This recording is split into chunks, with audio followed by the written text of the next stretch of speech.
రాష్ట్ర రాజధాని అంశంపై మాజీ సీఎం వైఎస్ జగన్మోహన్ రెడ్డి కూటమి ప్రభుత్వంపై విరుచుకుపడ్డారు. బెస్ట్ ఆప్షన్ గా ప్లాన్ ఏ కింద వైజాగ్ను పరిపాలనా రాజధానిగా, కర్నూలును న్యాయ రాజధానిగా, అమరావతిని శాసన రాజధానిగా ప్రతిపాదించామని ఆయన గుర్తు చేశారు. ఒకవేళ అది వద్దనుకుంటే ప్లాన్ బి కింద మ్యావ్గన్ ఉండగానే ఉందన్నారు. అమరావతిలో రోడ్లు, కరెంటు, డ్రైనేజీల కోసం 2 లక్షల కోట్లు ఖర్చు చేసే బదులు అందులో కేవలం 10% నిధులతో మ్యావ్గన్ ప్రాంతాన్ని అద్భుతమైన గ్రోత్ ఇంజిన్ గా మార్చొచ్చని ఆయన సూచించారు. ఇంకా ఎన్ని దశాబ్దాలు పడుతుందో ఆ దశాబ్దాల కాలంలో ఈ 2 లక్షల కోట్ల విలువ పూర్తి చేయడానికి 4 లక్షలు అవుతుందో 10 లక్షల కోట్లు అవుతుందో, చివరికి 12 ఏళ్ల తర్వాత కూడా ఈ పొద్దు రాష్ట్రానికి రాజధాని లేదు. ఇంకా 20 ఏళ్ల తర్వాత కూడా మన పరిస్థితి ఏమిటంటే అప్పుడు కూడా రాష్ట్రానికి రాజధాని కనిపించదయ్యా. అయ్యా చంద్రబాబు, ఇది మానుకో. ఆ 2 లక్షల కోట్లలో 10% పెడితే చాలు, 10% పెడితే చాలు. మేము ఇంతకుముందు మంచి ఆలోచన చెప్పినా నేను నీకు. ఇంతకుముందు ప్లాన్ ఏ కింద రాష్ట్రంలో అన్నిటికన్నా పెద్ద సిటీ విశాఖపట్నం, దాంట్లో పెడితే అసలు ఎటువంటి ఖర్చు అవసరం లేదు.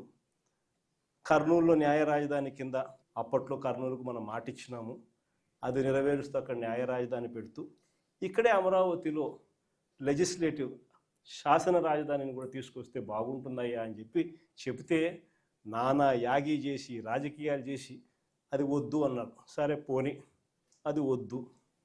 పోనీ ఈ ప్రాంతంలో అయినా కానీ నువ్వు చేసే పనికి అసలు రాజధాని లేకుండా పోతుందయ్యా. ఆ పని చేయకుండా కనీసం ఇక్కడైనా ఆలోచన చేయి.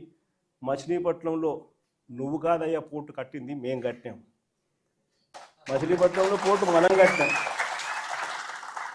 మన హయాంలోనే మనం భూములు తీసుకుంటాం, మన హయాంలోనే మనము అనుమతులు తీసుకొచ్చినాం, మన హయాంలోనే మనం ఫైనాన్షియల్ క్లోజర్ చేసినాం, మన హయాంలోనే మనం బ్యాంకులతో నీట్గా టైఅప్ కూడా చేసి స్టార్ట్ చేసి 30-40% వర్కులు కూడా పూర్తి చేసినాం మన హయాంలోనే. ఆ పోర్టు అయిపోతుంది.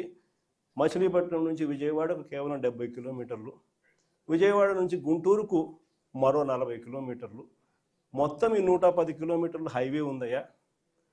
విజయవాడలో ఇంటర్నేషనల్ ఎయిర్పోర్ట్ ఉంది, మచిలీపట్నంలో పోర్ట్ వస్తూ ఉంది. ఈ హైవేకి అటు ఇటుగా ఎక్కడ నువ్వు కట్టే ఆ బిల్డింగులు ఇక్కడ కడితే దీన్నే మచిలీపట్నంలో నుంచి మా, విజయవాడలో నుంచి విఐ, గుంటూరులో నుంచి గన్ను,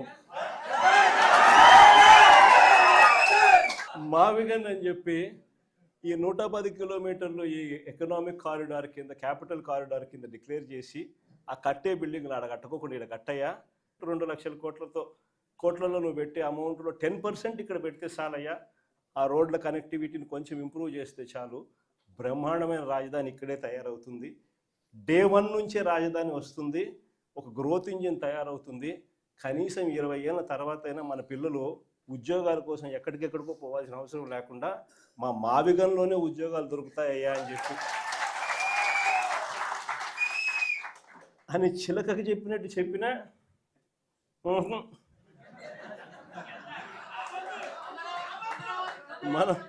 మనం ఎంత బాగా చెప్పినా కానీ, ఎంత లౌక్యంగా చెప్పినా కానీ ఆహా, ఎందుకు ఆహా, ఎందుకు వద్దు?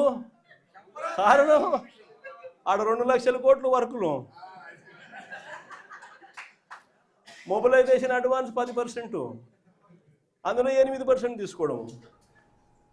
సో ఈ ఆదాయాలు అనేటివి ఉండవు కదా మావిగన్ అంటే, కాబట్టి వద్దు.